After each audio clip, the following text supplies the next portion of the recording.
Linda Lentini. I am here from Tuevo, and we're going to be doing a little bit of breath, body, mind, some breathing with me. And so I wanted to just adjust the camera. I had some issues when we first got on. So I just want to make sure that you can see and hear me. If you want to say hi in the comments, that would be awesome. And just tell me that you're here and good morning. So what we're going to do today is we're going to do a little bit of breath, a little bit of movement, and a little bit of meditation. But as we go through, what I wanted to do is read something from the Book of Awakening. And it is actually yesterday's reading. And I was going to read it in something that I was doing yesterday and didn't get a chance to, so I figured I would read it today. And so it's something that I'm going to read it now, and then at the end when we're doing the meditation, I'm going to ask the questions. So at the end of each of the passages, there are questions that you could ask.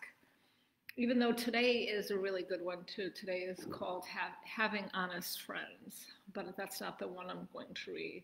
This one is called The Road Between. To stand up and be worn to something deeper is a pledge that living forces us to keep. I drive 500 miles down the California coast with the mountains on the left and the ocean on the right.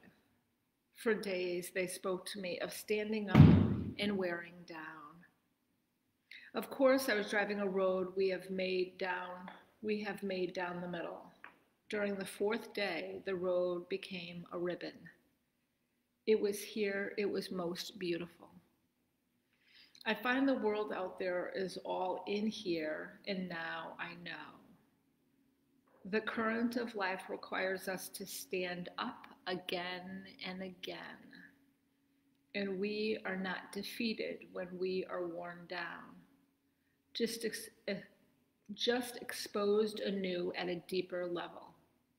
We are meant to live between the two. In this way, life keeps getting more and more precious.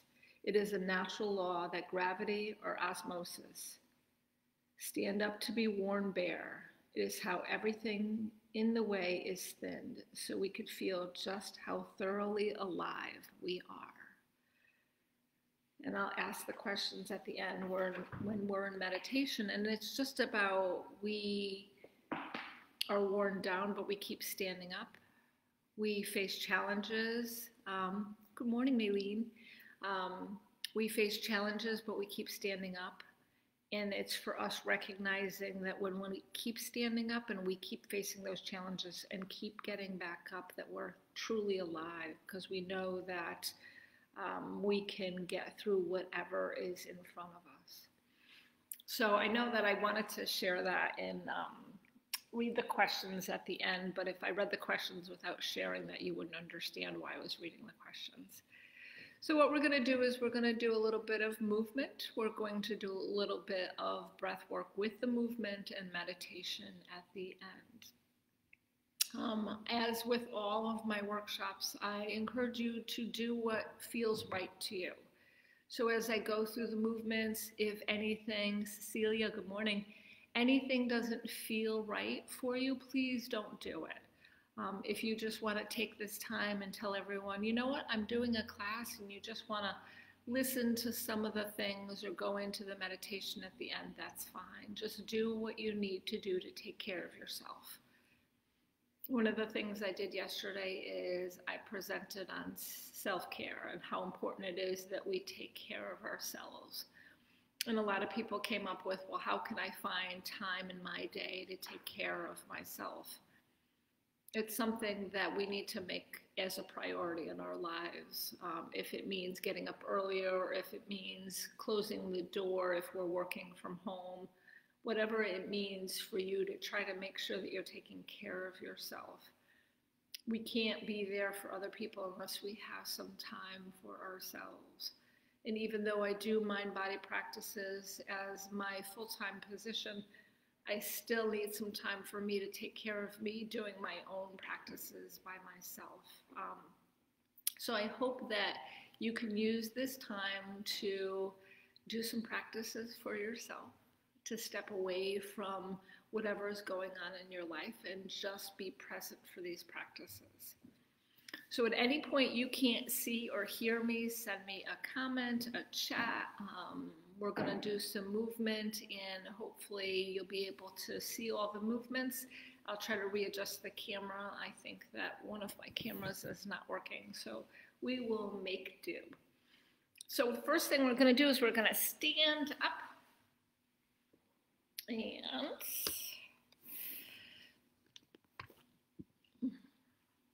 so what we're going to do first is we're just going to do a little bit of tapping. So I talk about the tapping, and my other camera's not working. So I talk about the tapping as a way for us to kind of move the energy in our body. So sometimes energy gets stuck in different parts of our body. So this is a great way for us to move the energy. So if you've done tapping with me before, you know the areas that I tap. If not, just follow along. It's a little bit of adult Simon Says. When we're doing the tapping, it's also a nice way for us to send some loving kindness into our bodies. So a lot of people face body image issues. This is a way for us to remind ourselves of how beautiful our bodies are just the way they are, sending love and kindness into different parts of our body, because our body does so much all by itself. So when we send love and kindness, it's a great way to just acknowledge how amazing our body is, just the way it is. Let me see who else said good morning. And good morning, Anne Marie. So we're just going to stand with our feet shoulder width apart, and we are just going to begin to tap. And we're just going to tap one side. And if you feel like it, you can smile. If you want, you could put some music on as you do this.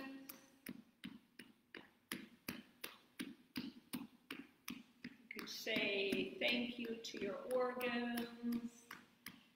You could imagine moving energy from that part of your body. And then we're going to go to the other side.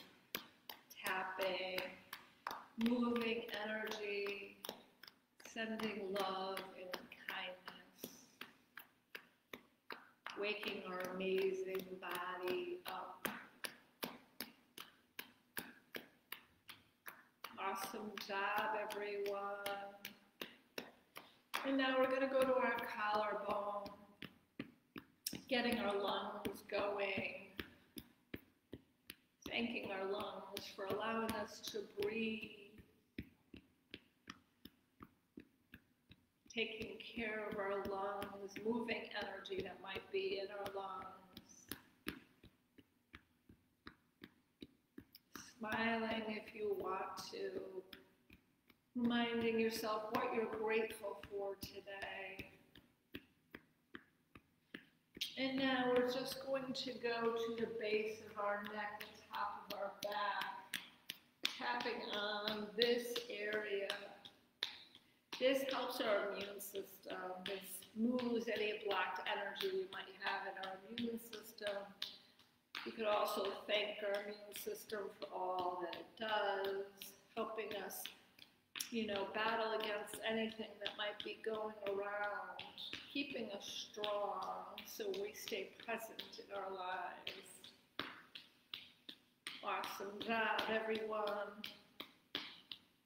And now we're going to come to one of our shoulders, tapping that shoulder, moving the energy. Maybe moving the energy that you might feel like you have the weight of the world on your shoulders. We carry a lot of responsibilities, letting that all go, moving that through.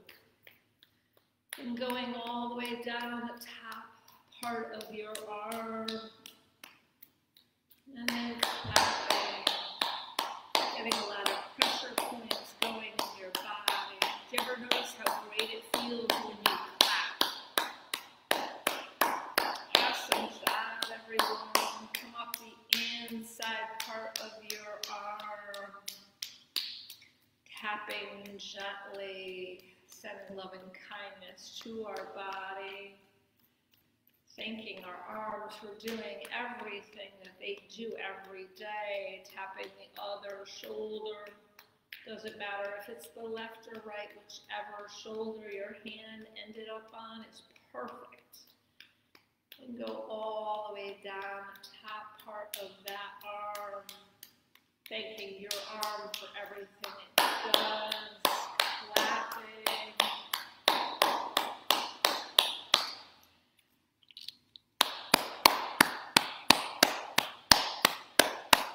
And I'm sorry, it's frozen. Think okay on my end. And then come up the inside part of your arm. Again, sending love and kindness into your arm. Thanking your arm for everything it does. Now coming to your belly, your amazing belly.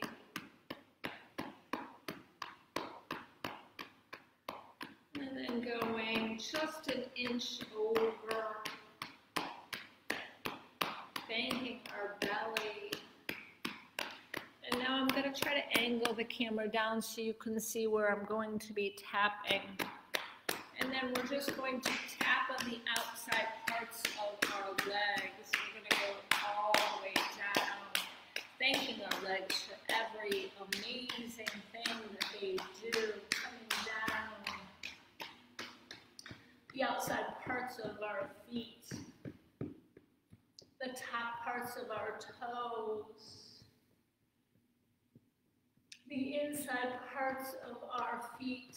These are all such important pressure points in our body. The inside parts of our lower legs. Great job, everyone.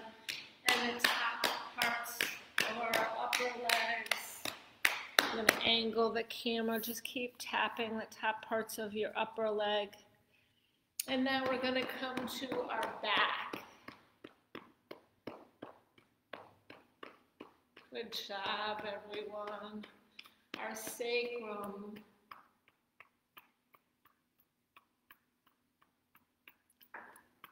Good job. And our kidneys.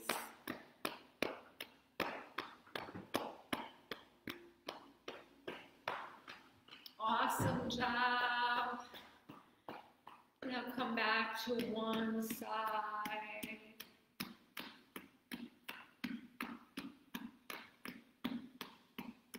Into the other side.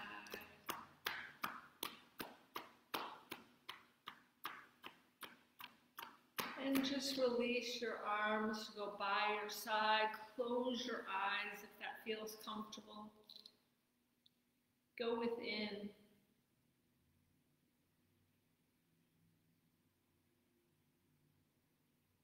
Notice the changes inside of you. Notice the difference.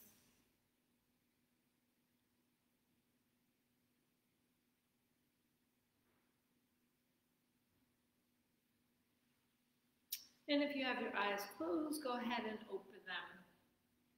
So it's really important after each practice to just stop and be aware of how we feel inside of us.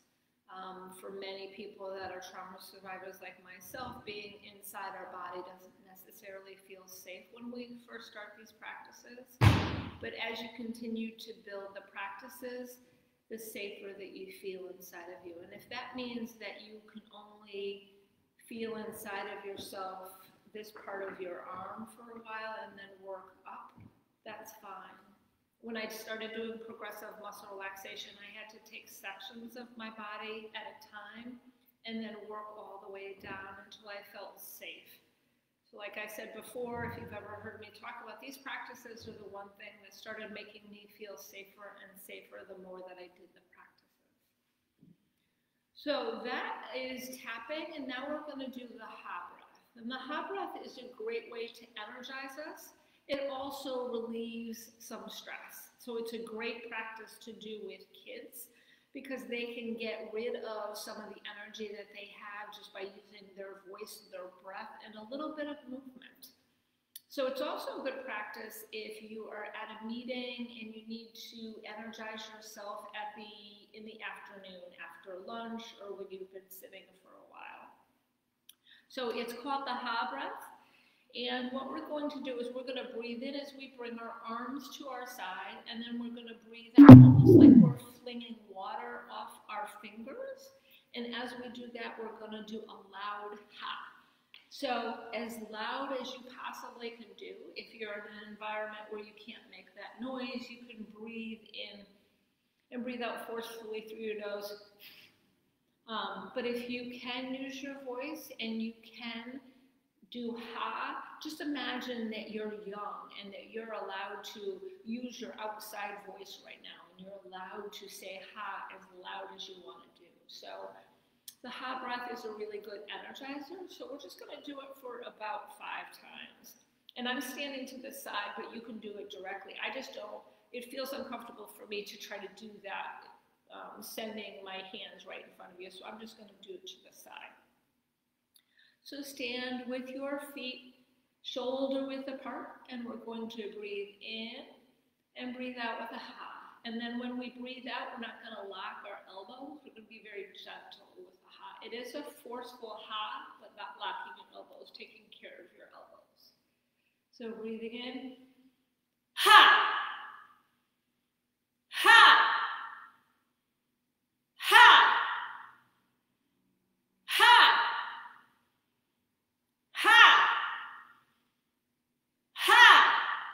Then allow your arms to go by your side. Close your eyes if that feels comfortable. Go within and become aware of the changes in your mind, in your body, in your spirits. Notice what's different, what feels different.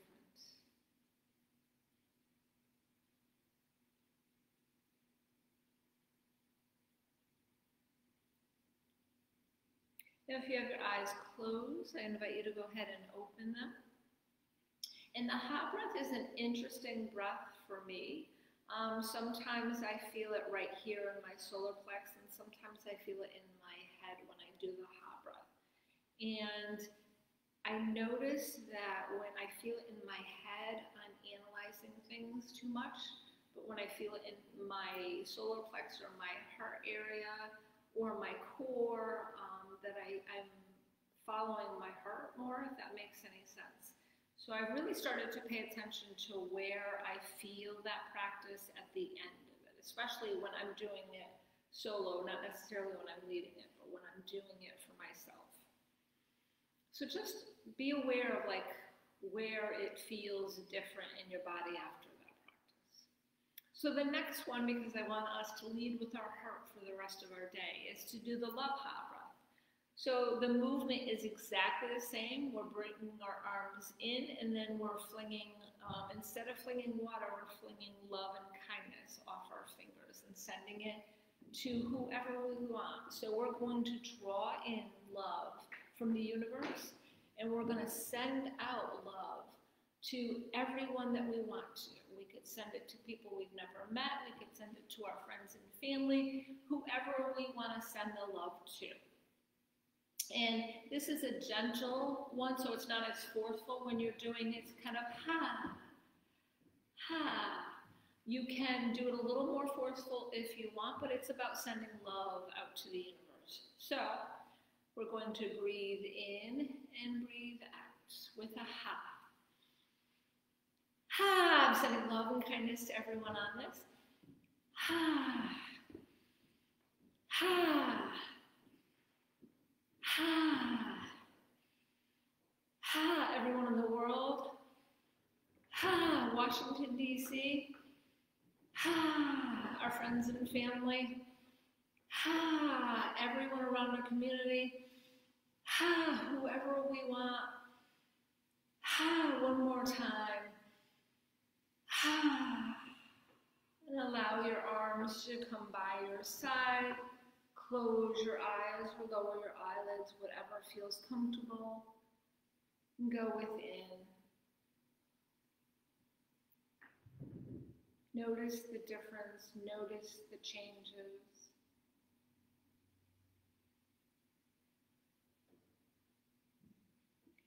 And go ahead and open your eyes. So what we're going to do is we're going to start doing the 4-4-6-2. Then we're going to do 4-4 arm circles. And I actually learned a new one last night that involves self-hug, which I thought was awesome. So I'm going to share that with you. But we're going to start with the 4-4-6-2 breath. Now, this is a powerful breath that allows us to walk through tough things that we're going through without necessarily carrying those strong feelings with us to the next thing that we need to show up for. So we have a lot of, I know for me, I have a lot of strong feelings that sometimes stir up during different times or during different things that I participate in the day. And how can I honor those feelings but not necessarily carry them to the next thing that I need to show up for? So this actually I do a couple of times a day when I'm going through some strong things or just when I'm kind of in a little bit of a funk. It helps me get through those strong feelings without necessarily having those things take over what I'm going through or take over my day. So I'm going to show you how we can set up our feet. Now again, when I'm giving these suggestions, if this doesn't feel comfortable, please do what feels comfortable. So you can take your big toes and bring your big toes together like this and your heels out. And then bring the top parts of your legs together almost like you're just kind of resting in this position where your knees are providing a little bit of a rest place, but not where you're putting all your pressure on your knees, because as we all know, we need to take care of our knees. So that's how you can set up your legs. Or you could just stand with your feet shoulder width apart, or if you're sitting, you can also do this practice sitting. So these you can move these practices into ways that feel comfortable for you. And what we're going to do is we're going to breathe in. Breath. You don't have to squat down, but you can hold your breath with your hands up like this for the count of 4. And then we're going to breathe out for the count of 6. I just want to make sure everyone can hear me. I'm looking at the comments. Good morning, Heidi. And then we're going to breathe out for the count of 6 and then pause for 2. So if this doesn't feel right because maybe you have some shoulder issues, you can breathe in for the count of 4, hold for the count of 4, breathe out for the count of 6, and then pause for 2. And one of the rounds, I'll do that. So you could just see it's not necessarily so important about the movement, even though for me, movement helps when I combine it with breath. But if that's not possible because your body needs a rest at certain points, do what feels comfortable for your body. Because again, you know yourself the best, so do what feels comfortable. So you could stand with your toes together and your heels out, and the top parts of your legs together if that feels comfortable. And we're going to start with our palms facing up right below our tummy button. And before we add movement, let's coordinate our breath. So take a nice breath in. And breath out with a sigh. So breathe in. 2, 3, 4. Hold your breath. 2, 3, 4. Breathe out. 2, 3, 4, 5, 6. Pause. 2. Breathe in. 2, 3, 4. Hold the breath. 2, 3, 4. Breathe out. 2, 3, 4, 5, 6. Pause. 2. Breathe in. 2, 3, 4. Hold the breath. 2, 3, 4. Breathe out. 2, 3, 4, 5, 6. Pause. 2. Breathe in. 2, 3, 4. Hold the breath. 2.